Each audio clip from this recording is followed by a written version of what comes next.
मेरे दोस्तों, जो वक्त गुजर गया वो तो हम वापस नहीं ला सकते, मगर आज के हालात को देखकर भी हम संभल नहीं पाए तो फिर हमारे इत्तेफाक और मोहब्बत की क्या अहमियत है। हमें अल्लाह ने इत्तेफाक और मोहब्बत से रहने की हिदायत दी है। मेरे दोस्तों कि इन 10 साल और 10 माह के शासन में हमने क्या उतार चढ़ाव देखा है, क्या हमसे भेदभाव किया गया है। नागरिकता कानून में, 3 तलाक में, हर चीज़ में ही, हमारे नौकरी चाकरी में, हमारे रोजगार में, हर जगह में हमारे से भेदभाव किया गया है।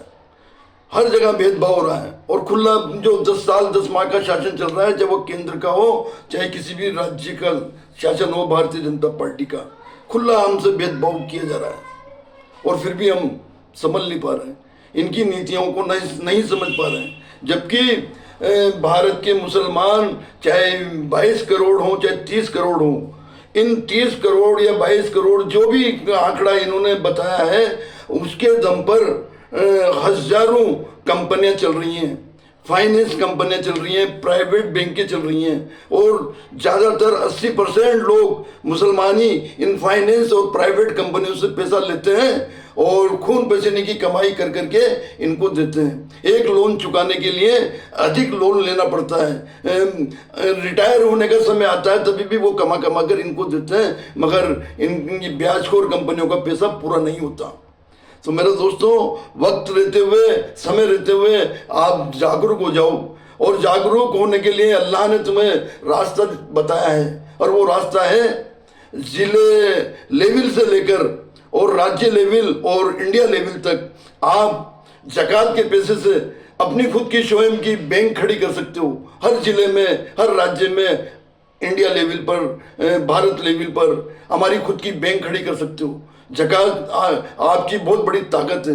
ज़कात जहाँ वक्त आवाम के लिए वक्फ किया हुआ मदरसा दारुल उलूम में, वहाँ एक हिस्सा दो, और जो आवाम को वक्फ नहीं किया गया हो, जिसका पर्सनल निजी दारुल उलूम मदरसा चल रहा हो, वहाँ 1 रुपया मत दो और एक हिस्सा अपने रिश्तेदार को दो और एक हिस्सा बैंक बनाने मर, बैंक खड़ी करने मर दो।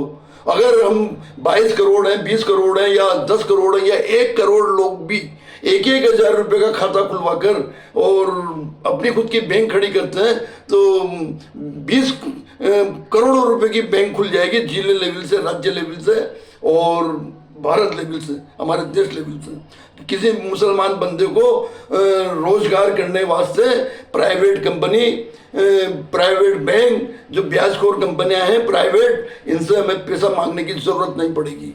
आपका खुद का बैंक होगा, बिना ब्याज के अपने बंदों को पैसा दो तो ही हम मजबूत हो पाएंगे और ज़कात देने वाले बन पाएंगे। मेरे दोस्तों, तो इस पर गंभीरता से विचार करो, अपनी खुद की बैंक खड़ी करो और आपके पास जरिया ऐसा असबाब है, अल्लाह ताला ने ऐसे असबाब उतारे हैं, ऐसे जरिए बनाए हैं, ऐसे आप लोगों को हिदायत दी है, उसको यूज में लाओ, उसको काम में लो और जिला लेवल से, शहर लेवल से, ग्रामीण देहात को जिले में जोड़ो और राज्य को पूरे देश में जोड़ो, अपनी खुद की बैंक खड़ी कर दो। मेरे दोस्तों, महाराष्ट्र वाले अलखैर नाम से बैंक चला रहे हैं, आप लोग भी तैयारी करो तो ही मुसलमान मजबूत होगा। तभी तो मुसलमान मजबूरी के अंदर, परेशानी के अंदर जब उसे कोई टॉर्चर करता है तो वो गलत कार्य में जुड़ जाता है। सट्टा खाना, ब्याज खाना, मटका चलाना, अगर इन चीज़ों से आप मुसलमान आवाम के बंदों को, नौजवानों को बचाना चाहते हो तो अपनी खुद की बैंक खड़ी करो मेरे दोस्तों, मेरे बुजुर्गों। और तुम्हें देश के हालात के अनुसार तो तुम्हें आगे आना चाहिए, अपनी खुद की मुस्लिम आवाम की एक बैंक खड़ी करनी चाहिए और बिना ब्याज के अपने मुस्लिम नौजवानों को रोजगार करने वास्ते सिक्योरिटी के आधार पर बिना ब्याज के उनको रोजगार करने के लिए पैसा दो अपनी खुद की बैंक से। और इसका टर्नओवर जो घूमेगा तो ये लाखों करोड़ों अरबों में पहुंच जाएगा इंशाल्लाह। क्योंकि मैं समझता हूं कि 2-5 साल के अंदर कभी भी हमारा मुस्लिम नौजवान बंदा किसी प्राइवेट कंपनी से ब्याजखोर से कभी 1 रुपया भी मांगने की उम्मीद नहीं रखा, बल्कि ज़कात देने वाला बन जाएगा। इस पर गौर फरमाओ मेरे दोस्तों। अस्सलाम वालेकुम।